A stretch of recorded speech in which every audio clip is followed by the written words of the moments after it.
common na ito nangyayari, ano? So, minsan, matagal nang ginagamit yung sasakyan. Nasira. Ang laki ng sira. Tinambay na lang sa isang talyer, hindi tinutubos.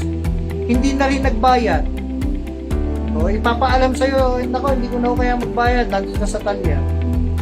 Buti na lang, kung ang bangko, kukunin yan kahit sira. Paano, maraming bangko ayaw kunin pag sira. Sino ngayon ang kukulitin? Sino nga habulin? Tapos ang nangyayari pa, dahil sa tagal na dun sa sa talyer, eto, maraming beses na nangyayari.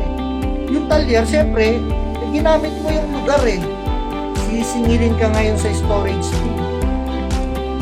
Tapos babaklasin ng talyer, ayaw magbayad ng nagdala, hindi na ibabalik ng talyer, nakakalat lang din yung mga pyesa.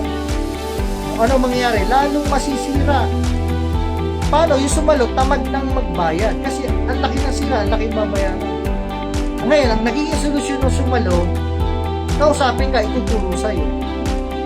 O kaya, dahil kinukulit ka ng bangko, kinukulit mo yung sumalo hanggang sa umamin na nasa talyer pala, hindi inaayos. So, ano mangyayari? Para ma-surrender mo yan, mapipilitan ka pa pong ipaayos yan.